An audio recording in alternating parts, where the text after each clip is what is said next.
हम कुछ स्थिति बता दे रहे हैं, ऐसी स्थिति हो जाएगी यदि कभी ठाकुर जी मिल गए तो।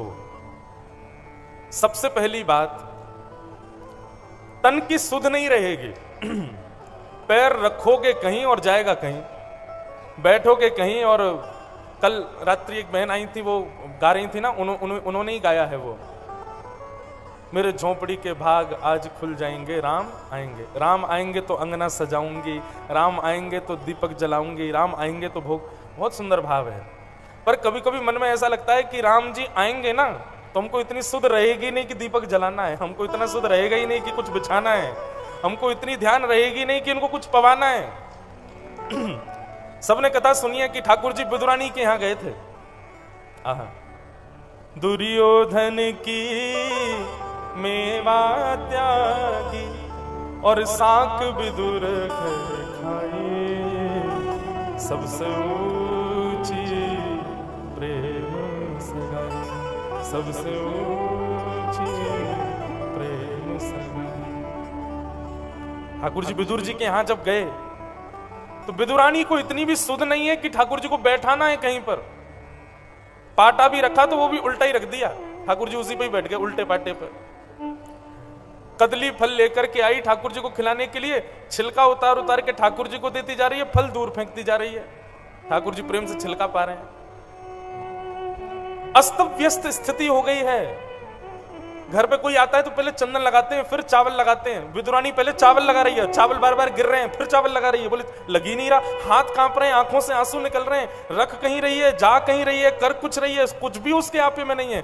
ठाकुर जी यदि जीवन में आएंगे तो सबसे पहली स्थिति यही होगी कि आपको अपनी सुध नहीं होगी, सबसे पहली बात। और एक बात और सुनिए, ठाकुर जी यदि घर आ गए और आपको इतनी सुध है कि मुझे इनको कुछ खिलाना है, कहीं बैठाना है, तो समझ जाना ठाकुर जी नहीं आए, कोई और ही आया है, ठाकुर जी नहीं है।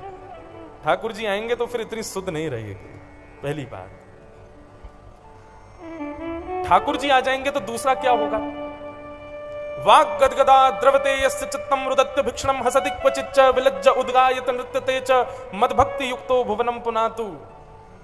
वाणी गदगद हो जाएगी, बोल नहीं पाओगे, शब्द नहीं निकलेंगे भीतर से, जीभ लड़खड़ाएगी बोलने में, कभी भी हंसने लग जाओगे, कहीं भी नाचने लग जाओगे, मतलब एक पागलों की सी स्थिति हो जाएगी यदि ठाकुर जी जीवन में आ गए तो। इसलिए भैया सोच समझ करके बुलाना, ठाकुर जी को बुलाओ तो स्थिति फिर आपके वश में नहीं रह पाएगी।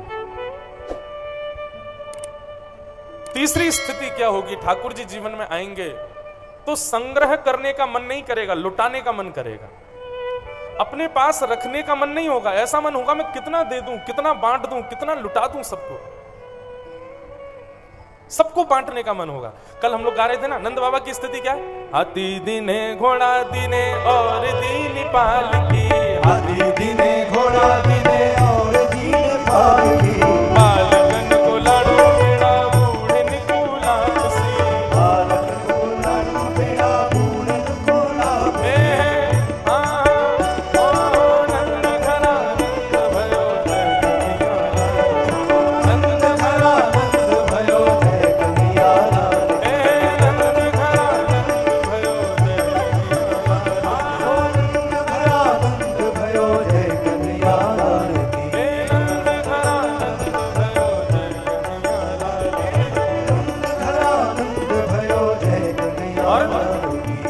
कड़े दिए छड़े दिए दीनी मुक्ता माल दी, कड़े दिए नंद बाबा कड़े उतार करके लुटा रहे हैं।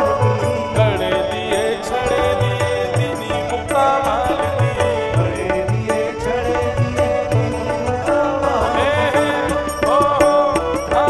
नंद घरा नंद भयो जय नंद घरा नंद भयो जय कन्हैया लाल की, नंद घरा नंद भयो घरा नंद भयो जय कन्हैया लाल की। ये स्थिति है। सब लुटाने का मन करेगा, सब देने का मन करेगा, अपने पास रखने की इच्छा नहीं होगी। सामान्य व्यक्ति की स्थिति कैसे हो जाती है कि वो सब कुछ अपने पास रखना चाहता है, सब कुछ अपने पास संग्रह करना चाहता है। पर भगवत भक्त की स्थिति होती है वो सब देना चाहता है, कुछ रखना नहीं चाहता।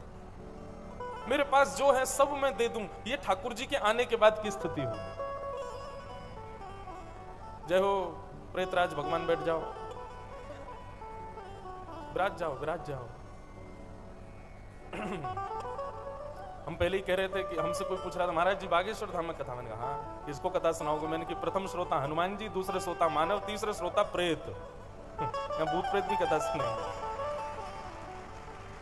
बालाजी महाराज सब पर कृपा। एक और बात बताएं आपको, श्रीमद् भागवत की कथा के विषय में भी कहा है प्रेत पीड़ा विनाशिनी। श्रीमद् भागवत की कथा यदि सप्ताह कोई ध्यान से सुन ले तो उसके ऊपर कितना भी भयावह प्रेत हो उसको जाना ही पड़ेगा, मोक्ष हो जाता है कथा सुनने से। ठाकुर जी कृपा करें, ठाकुर जी अनुग्रह करें, कभी भी ये पीड़ा किसी को ना हो। और एक बात कहें, कथा श्रवण में सदा तल्लीन रहने वाले, कथा में ही सर्वस्व न्योछावर करने वालों पर भी प्रेत असर नहीं करते, क्योंकि उनके ऊपर कृष्ण ग्रह होता है। जब आपके ऊपर बाकी के ग्रह होते हैं तो प्रेत आ जाते हैं, लेकिन जब कृष्ण ग्रह ग्रहित आत्मा, राम ग्रह ग्रहित आत्मा, जब राम ग्रह कृष्ण ग्रह हो जाता है ना, फिर कोई प्रेत आ नहीं सकते। इसलिए भैया सब आप सब प्रसन्न हो, भागवत जी ऐसी कृपा करें सबकी प्रेत पीड़ा नष्ट हो जाए, किसी को भी ऐसे बाधा आधार नहीं रहे जीवन में।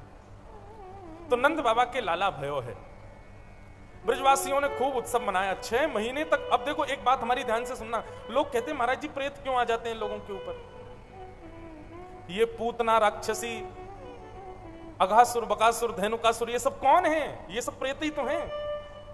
जब भगवान के ऊपर छोड़े जा सकते हैं प्रेत, तो हम तो मानव हैं। जब ठाकुर जी के ऊपर कृत्या नाम की राक्षसी छोड़ी जा सकती, वो भी तो प्रेत ही थे। हम कौन है? हम तो मानव हैं। तो ये जीवन में किसी के जीवन में तो ऐसे सिर पर आने वाले प्रेत आ जाते हैं, किसी के जीवन में कर्म रूपी प्रेत आते हैं, उनसे लड़ना पड़ता है। लेकिन भैया जो राम के हैं, जो राम उपासक हैं, उनका कोई प्रेत कुछ नहीं बिगाड़ पाते। इसलिए खूब भजन किया करो, कभी कोई प्रेत पीड़ा नहीं होगी। और सबसे बड़ी बात बताएं, पवित्र रहा करो। पवित्रता से भी प्रेत दूर रहते हैं। घर की अपवित्रता, तन की अपवित्रता, बौद्धिक अपवित्रता, मन की अपवित्रता से भी प्रेत आक्रमण कर देते हैं। इसलिए पवित्र रहा करो, शुद्ध रहा करो। सबसे बड़ी बात है विचार को शुद्ध रखा करो। यहां पर जब कुमति आती है, यहां पर जब अपवित्रता होती है, तो भी इस प्रकार की नकारात्मक ऊर्जाएं आपके ऊपर आक्रमण कर देती हैं। इसलिए इनको पवित्र रखा करो। और ये पवित्र एक ही चीज से रह सकती हैं, सत्संग। जितना सत्संग करोगे उतनी मति पवित्र रहेगी। जितनी गुरु सन्निधि में रहोगे, संतों का संग करोगे, कथाएं वार्ताएं सुनोगे, उतनी मति पवित्र रहेगी। मति पवित्र रखो। ठाकुर जी 6 दिन के हुए नहीं कि महाराज कंस ने एक राक्षसी भेज दी, उसका नाम था पूतना। पूतना राक्षसी भगवान पर आक्रमण करने के लिए निकल पड़ी।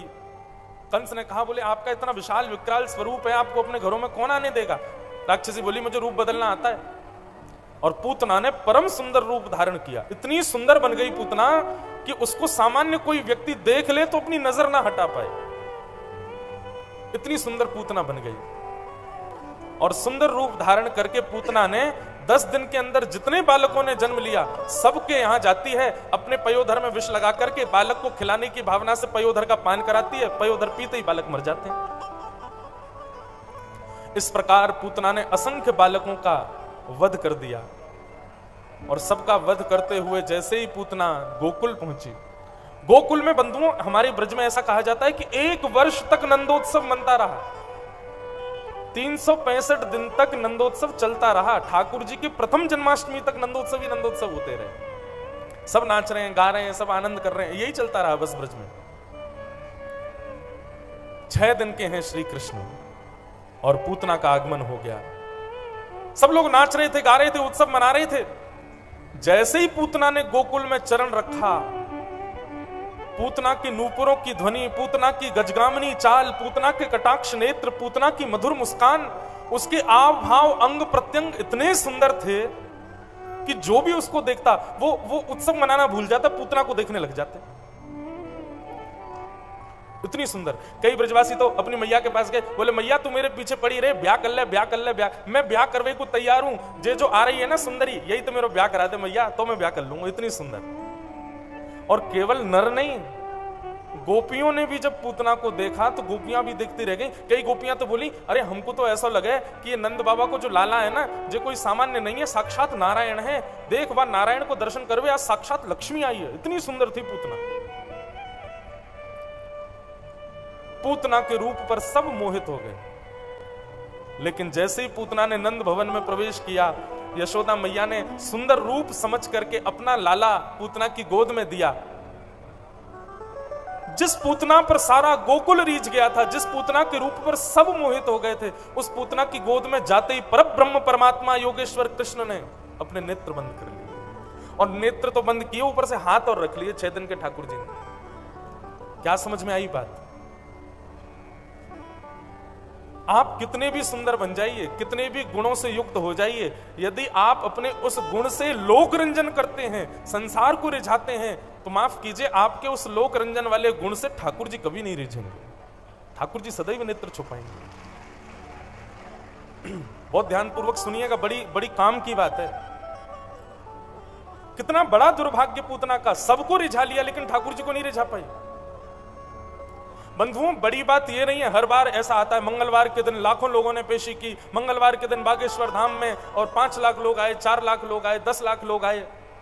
बड़ी बात यह नहीं है कि 10 लाख लोगों ने हनुमान जी के दर्शन किए, बड़ी बात यह है 10 लाखों में हनुमान जी ने किसको देखा, हनुमान जी की दृष्टि किस पर पड़ी। बड़ी बात यह नहीं है कि आप इतने लोग जा रहे हैं दर्शन करने, बड़ी बात यह इतने लोगों में हनुमान जी किसको देखने की कोशिश कर रहे हैं। सबको नहीं देखते, ये बात तो मैं गारंटेड कह रहा हूं, उनकी दृष्टि सब पर नहीं पड़ती।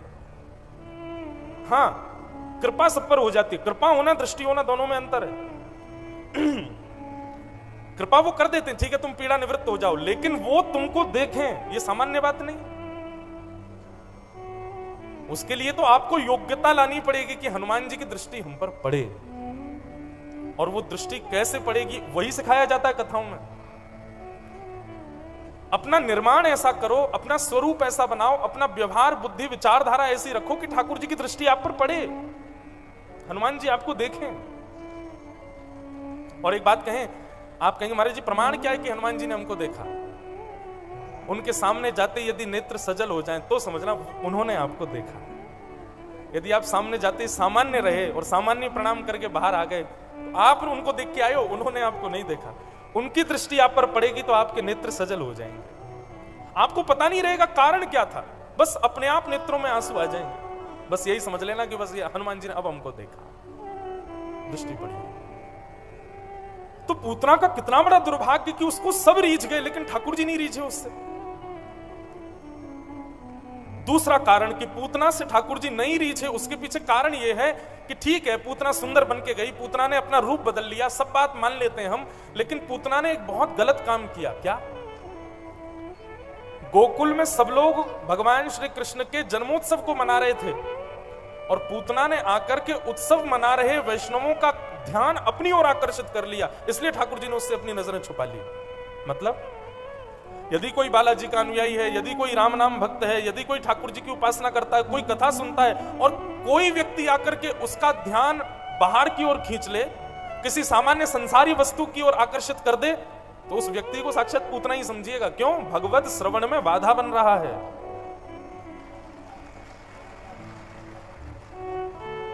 ये बहुत ध्यान से सुनने वाली बात है। सबसे बड़ी पूतना पता है कौन है आज के संसार में? मोबाइल फोन सबसे बड़ा पूतना है ये। आपका नियम है रोज 1.5 घंटा हनुमान जी के आगे बैठ के राम नाम जपने का, तो 1.5 घंटा में फोन आ जाए तो तुरंत माला धर देते हैं। रुको रुको रुको, हाँ जी बताओ क्या काम है, तुरंत फोन उठा लेते हो। उस समय वो फोन चाहे किसका भी हो, पूतना ही समझिएगा उसको, क्योंकि भगवत भजन भगवत कथा में जो बाधा डाले वही पूतना। और बाधा किस रूप में? कथा में बैठे बैठे संसार की ओर मन जो आपका आकर्षित करे वही पूतना है। और माफ कीजिएगा, जो किसी वैष्णव के ध्यान को भक्ति से हटा करके अपनी ओर आकर्षित करवाते हैं, ऐसे लोगों से संसार रीझ जाएगा, लेकिन ठाकुर जी नहीं रीझ सकते। ठाकुर जी उसको नहीं देखते। पूतना को ना देखने का यही कारण रहा कि पूतना ने आते ही गोकुल के लोगों को अपनी ओर आकर्षित कर लिया, ठाकुर जी के भजन से सबको अलग कर दिया, इसलिए ठाकुर जी ने उसको नहीं देखा। इसलिए भैया हमारी आप सबसे प्रार्थना, जीवन में कैसे भी ठाकुर जी के सामने जाना, पूतना बन के मत जाना। पूतना बन के ना जाने का मतलब किसी वैष्णव की भक्ति कभी मत तोड़वाओ, किसी वैष्णव का ध्यान कभी मत तोड़वाओ। जी भैया।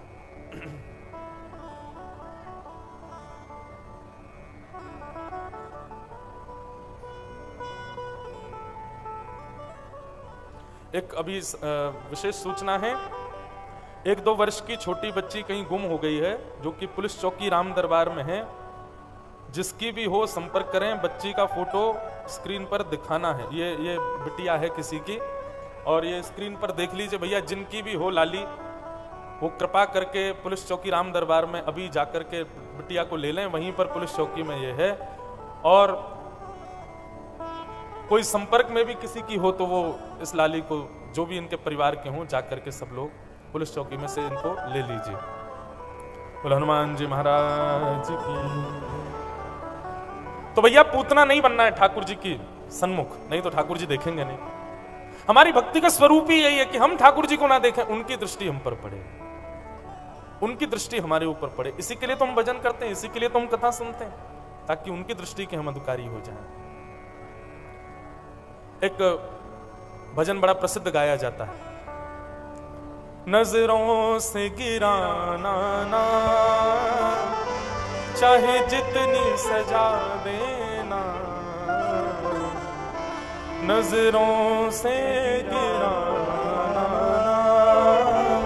चाहे जितनी सजा देना। हे बालाजी महाराज, हे राघवेंद्र सरकार, हे राधा रानी, आप चाहे जो सजा दे लीजिए, लेकिन कभी ऐसा मत कीजिएगा कि जैसे पूतना से आपने नजर छुपा ली, हमसे कभी छुपा ली। बंधुओं, रूठे चाहे राजा वासे कछु ना काजा, एक तू ही महाराजा और कौन पास जाएंगे। रूठे चाहे भाई वासे कछु ना भलाई, एक तू ही है सहाई और कौन को सराहेंगे। रूठे चाहे शत्रु और मित्र आठों याम, एक तेरे चरणन के नेह को निभाएंगे। जग सारा झूठा, एक तू ही है अनूठा, रूठ जाए चाहे सारा जग, पर तू ना रूठा चाहिए।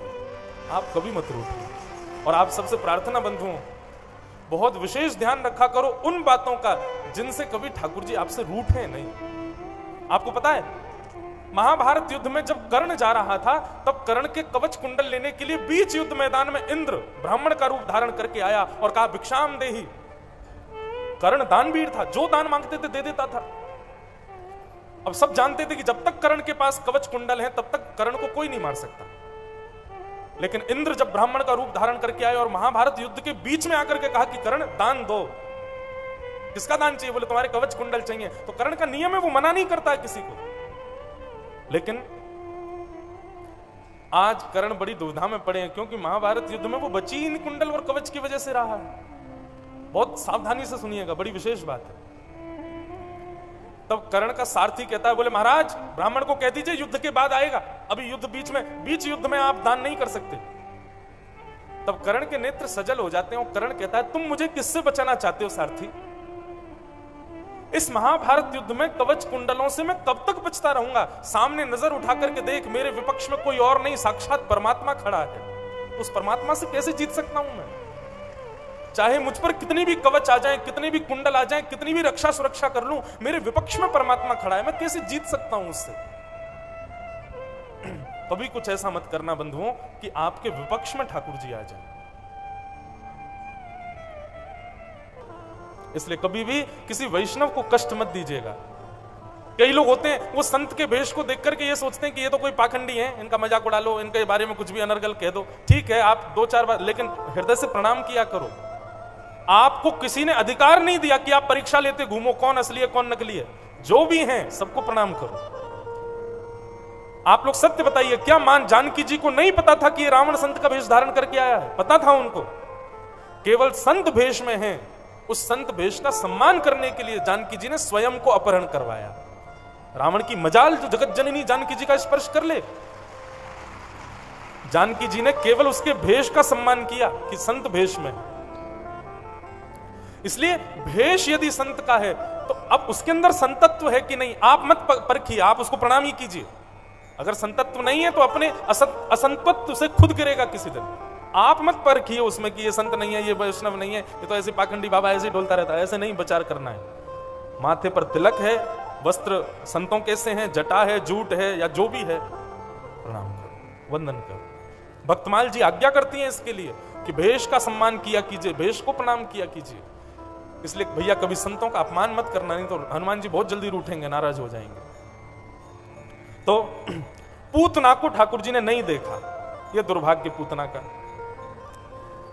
पूतना ने अपना पयोधर जैसे ही भगवान के मुख में दिया, भगवान ने पहले तो उसके विष को पिया, फिर उसके दूध को पिया, फिर उसके रस तत्वों को पिया, और पीते पीते पीते पीते गाढ़म कराभ्याम, जैसे ही ठाकुर जी ने पूतना के पयोधर को कसके पीना प्रारंभ किया, प्राणै शमम रोष समन्वितो पिबत, पीते पीते ठाकुर जी ने जैसे ही प्राण पिए पूतना के, उसका मुख विकराल होने लगा, जैसा उसका वास्तविक रूप था वो रूप प्रकट होने लगा, सारी सुंदरता निकल गई, राक्षसी रूप धारण कर लिया पूतना ने, भगवान को पकड़ करके छुड़ाने लगी। अरे बालक छोड़, सा मुंच मुंचाल मित प्रभाषणी। 6 दिन के हैं ठाकुर जी, जैसी पूतना दूर करने लगी ठाकुर जी ने और कस के पकड़ लिया। 6 दिन का बालक कितना कोमल होता है, लेकिन पूतना ने पूरा बल लगा दिया, ठाकुर जी ने उसका पयोधर नहीं छोड़ा। सामुंच मुंचाल मित प्रभाषणी, खींचने लगी ठाकुर जी को, तो ठाकुर जी ने हल्का सा मुख पयोधर से अलग किया, और 6 दिन के ठाकुर जी बोले, मौसी जी हम तो जाकू पकड़ लें, फिर तो वाकू ठिकाने लगा के छोड़ें, अब तुमको भी ठिकाने ही लगाएंगे। 6 दिन के ठाकुर जी को बोलता हुआ देख पूतना तो घबरा गई, बोले 6 दिन का बालक कैसे बोल रहा है, और अंत तो गत्वा पूतना के प्राण पी लिए ठाकुर जी ने, और विशाल विकराल स्वरूप पूतना का नंद भवन के पीछे ना जाने कितने खेतों को अपने नीचे चूरन बना करके उसका वध हो गया। बोलो पूतना मर्दन भगवान की। ठाकुर जी ने उसका वध किया। ब्रजवासी सब दौड़े, सबने जाकर के ठाकुर जी को उतारा। सब लोग सोचने लगे भैया कहां से आ गई है इतनी विशाल विकराल पूतना। भगवान को लेकर के सब गोपियां गौशाला गईं, और गौशाला में जाकर के भगवान को पहले 6 दिन के ठाकुर जी को गौमूत्र से स्नान कराया, और फिर स्नान करा करके गौरज ठाकुर जी के अंग प्रत्यंगों में लगाई। बोले राक्षसी आई थी, कहीं कोई दुर्घटना ना हो गई हो, कहीं कोई हमारे लाला को पीड़ा। एक बात आपको कहें बंधु, बहुत स्पष्ट रूप से कहें, यदि कोई व्यक्ति गौ के खुर की रज नित्य अपने 12 अंगों पर लगाए, उसको कभी कोई प्रेत नहीं सता सकता। ये हमको ज्यादा पता तो नहीं है भैया प्रेत का, वो तो महाराज जी जाने, लेकिन ये बात हम आपको स्पष्ट कह रहे हैं। श्रीमद् भागवत जी में यशोदा मैया नित्य लाल जी को तैयार करके, बालकृष्ण प्रभु को तैयार करके गौशाला लेके जाती है, और गाय के खुर की रज उठा करके ठाकुर जी के यहां लगाती है, ठाकुर जी के कंधे पे लगाती है, हाथ पर लगाती है, कमर पे लगाती है, घुटने पे, चरणों में, 12 अंगों में ठाकुर जी के तिलक अर्पित करती है गौ रज का। भैया गैया साधारण नहीं है, वो कोई जानवर नहीं है, वो कोई जीव नहीं है, साक्षात मां है हमारी। नित्य गौ सेवा किया। आपको पता है समुद्र मंथन में कितने रत्न निकले थे? कितने रत्न निकले थे समुद्र मंथन में? 14 रत्न निकले थे, जिनमें से एक रत्न को सब जानते हैं, कौन सा? अमृत। एक और रत्न के बारे में सब जानते हैं, विष। ये 14 रत्न जब निकले तो इनका बंटवारा किया गया दैत्यों में, दानवों में, देवताओं में और मानवों में। तो मानवों को 2 रत्न दिए गए थे समुद्र मंथन में से। पहला रत्न था गौ माता और दूसरा रत्न था शंख। ये 2 रत्न मानवों के लिए हैं, इसलिए प्रत्येक दिन मानव कुछ करे चाहे ना करे, लेकिन गौ माता और शंख का स्पर्श उसको नित्य करना चाहिए। ये उसी के लिए है, इसलिए हर व्यक्ति को चाहिए ये 2 नियम बना ले। प्रातःकाल उठते स्नान करके एक तो शंख बजावे, और दूसरा कभी भी समय मिले दिन भर में गौशाला जाके गौ माता को प्रणाम जरूर करे। ये 2 रत्न उसके हैं। जो इन 2 रत्नों को नित्य प्रणाम करता है उस पर भी बड़ी कृपा बनी रहती है ठाकुर जी की। अब हम लोग कब से तो हमने शंख ही नहीं छुए, गैया को तो कब से प्रणाम ही नहीं किया, तो ये हमारे रत्न है, कल्याण कैसे होगा हमारा? जो कोई भी इन 2 रत्नों को नित्य प्रणाम करते हैं उनके सारे ग्रह सम रहते हैं, कभी उसमें कोई दिक्कत नहीं आती। इसलिए गैया को नित्य प्रणाम किया करो। तो गौशाला में ले जाकर के ठाकुर जी को गौरज लगाई। भगवान धीरे धीरे अब 3 महीने के हो गए, और जैसे ही ठाकुर जी 3 महीना के भये, 3 महीना के लाल जी ने आज पहली बार करवट बदली है। और ठाकुर जी के करवट बदलते ही पूरे ब्रजमंडल में फिर उत्सव हुआ। बोले कौन सा उत्सव? बोले करवटोत्सव। आज नंद के लाला ने करवट ली है भैया, सब लोग चलो नंद भवन में ही जरो भंडारो होएगो, ऐसा उत्सव। ब्रजवासी सब आए, सबने खूब प्रसाद पाया। मैया यशोदा ने देखी कि बड़ी भीड़ है गई है, तो लाला को ले जा करके एक बैलगाड़ी के नीचे कपड़ा बांध करके ठाकुर जी को सुवाई दिया। ठाकुर जी बैलगाड़ी के नीचे सोए, तभी सक्टासुर नाम का एक दैत्य आकर के बैलगाड़ी पर बैठ गया। जैसे ही सक्टासुर आया, ठाकुर जी ने देखा, बोले अरे राक्षस आया है। मामा जी ने पहले तो गुड़िया भेजी थी, अब गुड्डा भेजा है, चलो इससे भी खेल लिया जाए। ठाकुर जी ने अपना बाम चरण उठाया, 3 महीने के हैं अभी, और बाम चरण उठा करके इतना लंबा किया, इतना लंबा किया, लंबा करके महाराज जैसे ही मारा, बैलगाड़ी 3 बार पलटी और सक्टासुर का वध हो गया। बोलो सक्टासुर मर्दन भगवान की। 3 महीना के ठाकुर जी ने सक्टासुर का वध किया। बैलगाड़ी की गिरने की आवाज हुई, ब्रजवासी दौड़ करके गए तो देखा श्याम सुंदर नन्हे से गोपाल जी तो वहीं लेटे हैं और बैलगाड़ी पलटी पड़ी है।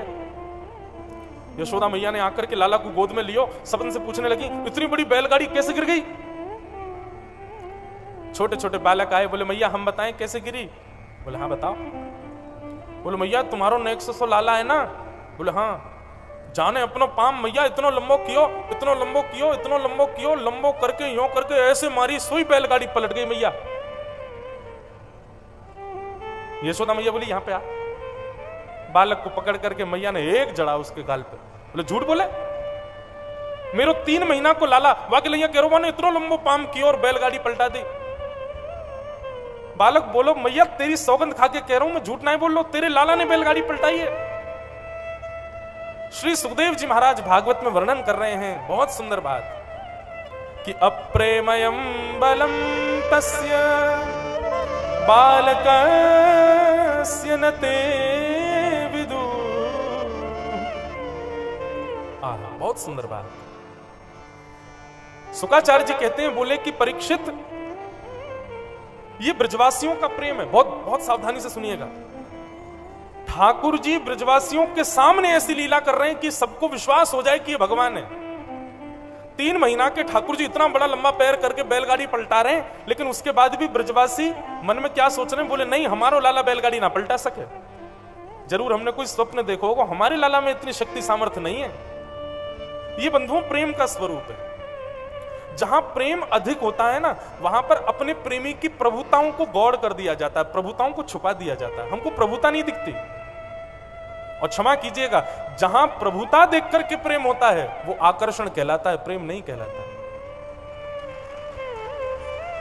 आप किसी के प्रभाव को देख करके, किसी की प्रभुत्व को देख करके, किसी के शौर्य को देख करके, यश को देख करके आप प्रेम कर रहे हो, तो क्षमा कीजिए आपका प्रेम नहीं है, ये आकर्षण है। कुछ दिन में ये खत्म हो जाएगा। लेकिन वास्तविक प्रेम जिससे होता है ना, उसकी प्रभुता नहीं दिखती, उसका प्रभुत्व नहीं दिखता, उसका प्रभाव नहीं दिखता। वो चाहे किसी दिन यदि रंक भी हो जाएगा तो भी हमें उससे प्रेम रहेगा। ब्रजवासियों का प्रेम कैसा है? ठाकुर जी बड़ी बड़ी लीला कर देते हैं, लेकिन उन बड़ी बड़ी लीलाओं में भी ब्रजवासी कहते हैं, बोलना हमारे लाला में इतनी ताकत ही ना है, हमारा लाला कर ही ना सके, हमारा लाला तो बड़ा कोमल सोया पे हो गई ना।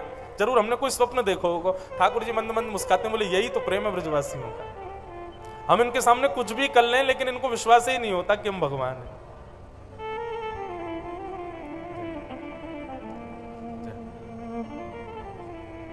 सुभद्र विशाल भगवान की, श्री यज्ञ नारायण भगवान की। तो वास्तविक प्रेम जब होता है तो वहां पर प्रभुत्व को स्वीकार नहीं किया जाता। सब लोग इधर देखो, यहां देखो, यहां देखो। अब हमारी कथा सुनो थोड़ी देर, फिर सबको देखना। हाँ,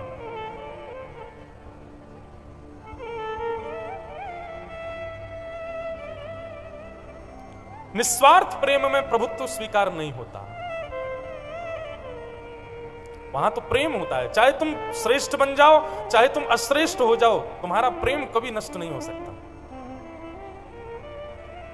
मां का पुत्र के प्रति प्रेम हो, अब पुत्र चाहे कितना भी बड़ा बन जाए, कितना भी श्रेष्ठ बन जाए, लेकिन मां की फिर भी इच्छा होती है ये हमारी गोद में ही बैठे। श्री हनुमान जी महाराज की, हनुमानगढ़ी अयोध्या की जय। बराज महाराज जी, वाह।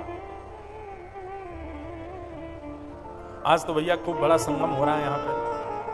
श्री अवध पधारे हैं, वृंदावन पधारे हैं, काशी प्रयागराज सब पधारे हैं। बागेश्वर बालाजी की खूब कृपा है। इतने सारे वैष्णव संत वृंदों का मंगलमय दर्शन हो रहा है और ब्रज की ठाकुर जी की मधुर लीलाएं चल रही हैं। गोवर्धन उत्सव होगा, पर यहाँ पे संत समागम होगा। बड़े ध्यान से सुनो सब लोग। ठाकुर जी ने सक्टासुर का वध किया। सक्टासुर का वध करने के बाद धीरे धीरे धीरे ठाकुर जी अब 1 वर्ष के हो गए। 1 वर्ष के बाल कृष्ण हुए। यशोदा मैया को चिंता हुई कि अब लाला को नामकरण होना चाहिए। और गर्गाचार्य जी आए और गर्गाचार्य जी ने आकर के ठाकुर जी का मधुर नामकरण संस्कार किया। बंधुओं, बलराम जी का नाम रखा गया था पहले राम। अयम ही रोहिणी पुत्रो रमयन सुहृदो गुणै आख्यास्यते राम इति बलाधिक्यात् बलं विदुः। बलराम जी का नाम राम रखा गया था। श्री गर्गाचार्य जी महाराज कहते हैं, मैया आपके इस बालक का नाम राम रखूंगा, लेकिन बल की अधिकता होने की वजह से संसार इसको बलराम कहकर के पुकारेगा। और बलराम जी महाराज की बलराम जी का नामकरण संस्कार हुआ। जैसे ही यशोदानंदन श्री कृष्ण का नामकरण संस्कार गर्गाचार्य जी करने लगे, 45 मिनट की समाधि लग गई गर्गाचार्य जी की। क्यों? बोले गर्गाचार्य जी देखते ही समझ गए, बोले ये कोई बालक नहीं है, ये कोई साधारण व्यक्ति नहीं है, ये तो परम पिता परम परमेश्वर त्रिलोकीनाथ जगदीश्वर साक्षात पर ब्रह्म नारायण है। ठाकुर जी के चतुर्भुज रूप का दर्शन होने लगा। शंख चक्र गदा पद्मधारी श्रीमन नारायण ही यशोदा की गोद में बैठे हैं। गर्गाचार्य जी को ऐसी दृष्टि दिखने लगी। गर्गाचार्य जी तो बोलने ही वाले थे, बोले मैया तुम्हारी गोद में जो लाला बैठा है ये नारायण। जैसे ही नारायण कहने वाले थे, ठाकुर जी ने उनकी बुद्धि थोड़ी सी बदल दी, उनकी जीव थोड़ी सी परिवर्तित कर दी और गर्गाचार्य जी को संकेत कर दिया कि नहीं, प्रकाश मत करो कि मैं भगवान हूं, यही बताओ कि मैं बालक हूं। श्री गर्गाचार्य जी महाराज ने कहा, बोले मैया आपकी गोद में जो ये बालक बैठा है ये साक्षात नारायण समो गुणई, ये नारायण के समान गुण वाला है, ये नारायण है ऐसा नहीं कहा। ये भी प्रेम का एक स्वरूप है। जहां हम प्रेम व्यवस्थित करते हैं वहां अपने प्रभुत्व को छुपाते हैं, वहां अपनी श्रेष्ठताओं को गौड़ करते हैं, वहां हम दीन बन के ही रहते हैं। अब कोई बहुत बड़ा आईपीएस ऑफिसर बन जाए, आईएएस ऑफिसर बन जाए, वो सब उसको सल्यूट करते हैं, लेकिन वो अपने घर जाए और मैया से कहे, माता जी आप भी सल्यूट करो मुझे, मैं आईएएस ऑफिसर बन गया हूं। माता जी कहेंगे अच्छा बेटा, दुनिया के लिए हो, हमारे लिए थोड़े ही हो। जहां प्रेम होता है, अब जिस कई बार ऐसे भी होता है ना, बड़े बड़े नेता होते हैं, राजनेता होते हैं, बड़े बड़े महात्मा होते हैं, उनकी गरिमा महिमा होती है, लेकिन अपने प्रेमी को देख करके वो अपनी गरिमा महिमा से उतर जाते हैं। सिंहासन पर बैठना चाहिए, नीचे बैठ जाते हैं, छत्र लगाना चाहिए, बिना छत्र के रहते हैं। अपनी पदवी का त्याग किया जाता है प्रेम में। श्री कृष्ण प्रेम पुरुषोत्तम है, अपने प्रभुत्व को छुपा रहे हैं ब्रजमंडल में, किसी को पता नहीं लगने दे रहे हैं कि मैं परमात्मा, मैं परब्रह्म हूं। गर्गाचार्य जी को मना किया, बोले बताना नहीं कि मैं भगवान हूं। गर्गाचार्य जी बोले मैया ये आपका लाला नारायण के समान गुण वाला है, इसका मैं नाम रखता हूं। बोले क्या नाम रखेंगे? आसन वर्णास्त्रयो यास्य गुह्यतो नुयुगम तनु शुक्ले रक्तस्तथा पीत इदानीं कृष्णतां गतः। मां आपका जो ये बालक है कभी शुक्ल वर्ण का था, कभी रक्त वर्ण का था, कभी पीत वर्ण का था, इस बार ये कृष्ण वर्ण का है, इसलिए इसका नाम मैं कृष्ण रखता हूं। इदानीं कृष्णतां गतः। बोलो बाल कृष्ण लाल की। ठाकुर जी का नाम कृष्ण रखा गया। जैसे रमन्त योगिनोऽस्मिन् इति रामः, जो सबके हृदय, योगियों के हृदय में, पवित्र हृदय वालों के हृदय में जो रमण करता है उसको राम कहते हैं, उनका नाम श्री राम है।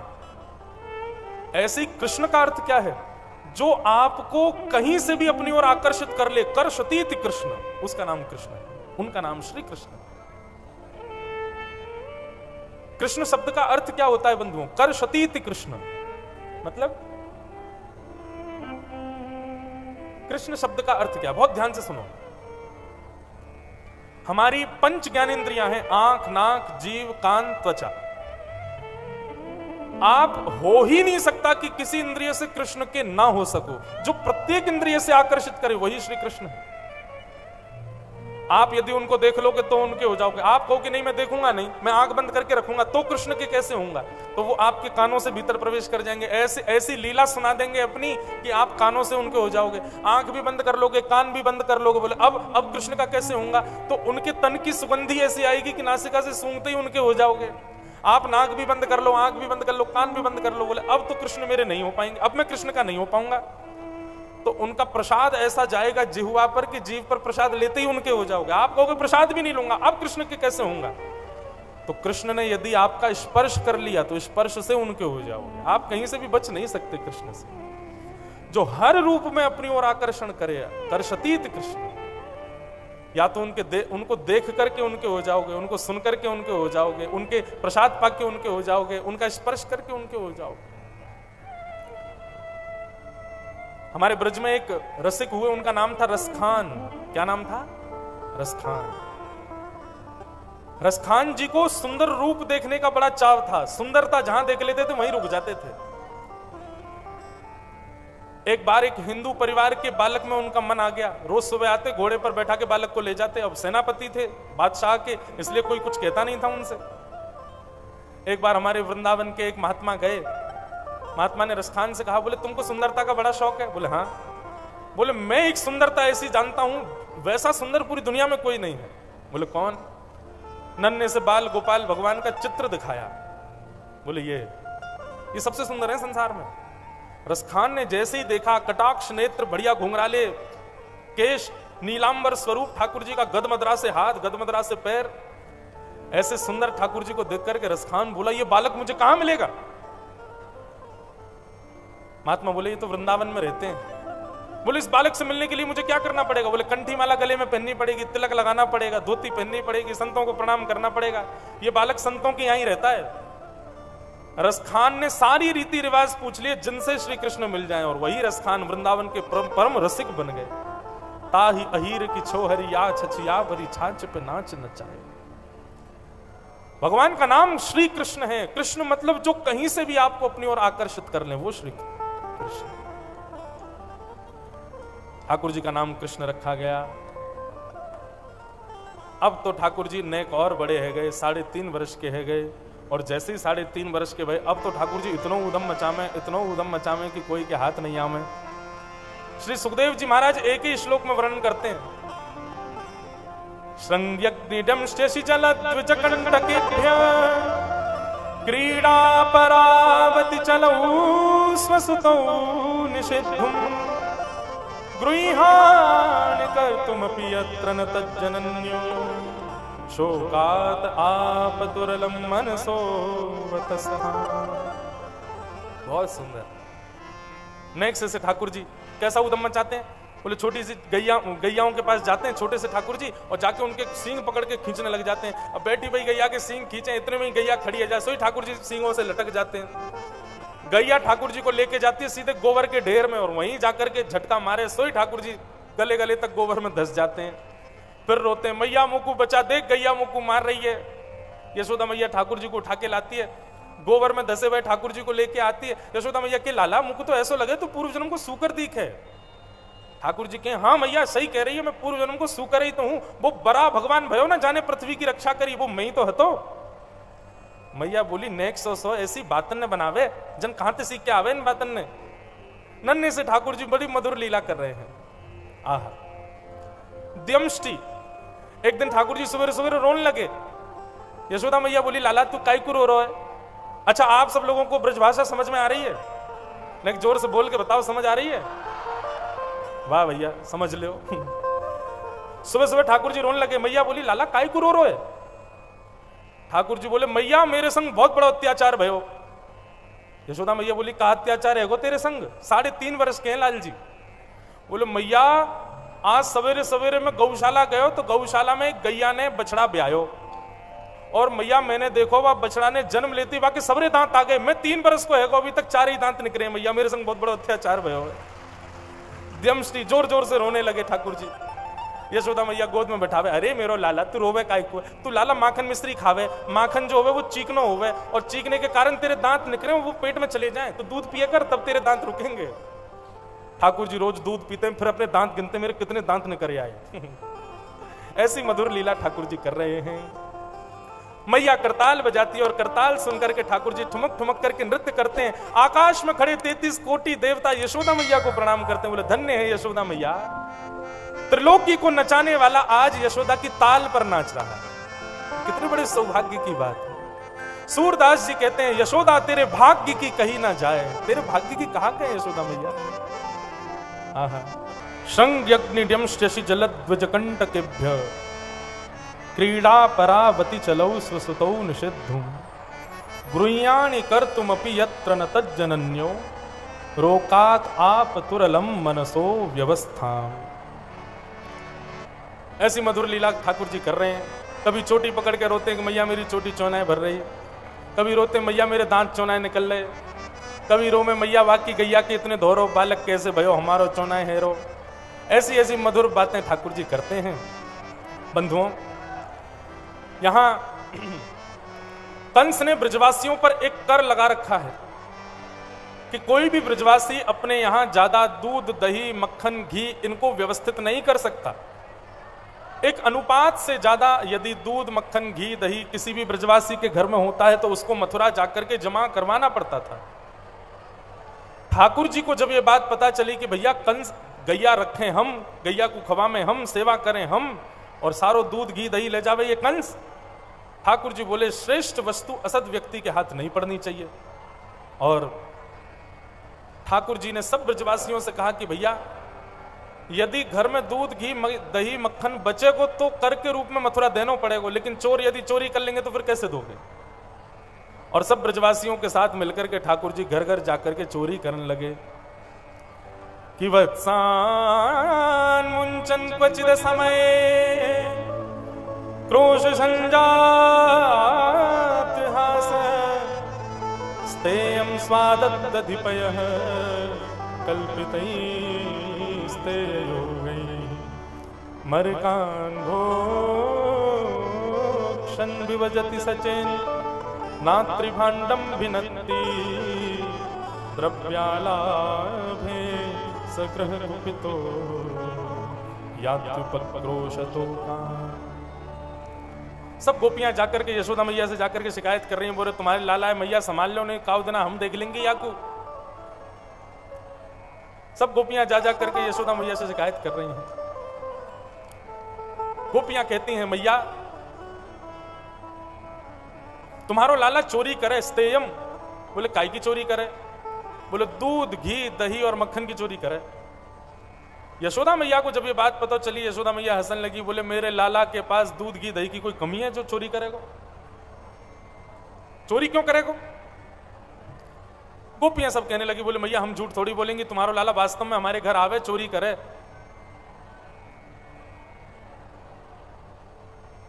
यशोदा मैया बोली कई बार ऐसा होवे कि बालक ने अपने घर को भोजन बढ़िया ना लगे या हमारे दूसरे घर जाके करया में।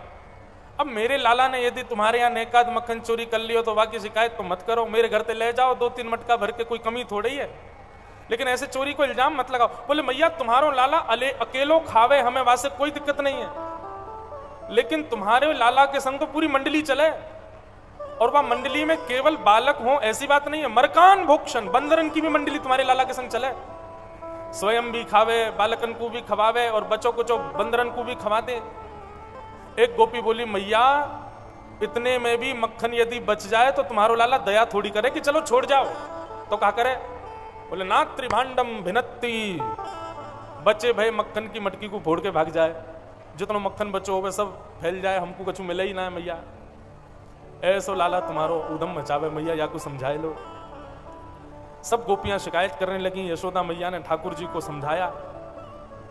इस प्रकार भगवान की चोरी लीला के वर्णन यहाँ किए गए। अनेक लीलाएं बंधुओं, ब्रज की तो इतनी मधुर मधुर बड़ी बड़ी विस्तृत लीलाएं हैं, सबका विस्तार से वर्णन तो कहाँ ही करें, बट जितना हो सकेगा करेंगे। गोवर्धन उत्सव तक आज कथा करनी है, तो सब लोग ध्यान से सुनो भैया। आप लोग इधर देखो नहीं तो हम कथा भूलेंगे फिर। हाँ ध्यान से सुनो, यहाँ व्यवस्थाएं चल रही हैं उनको चलने दो, आप हमको देखो नहीं करते।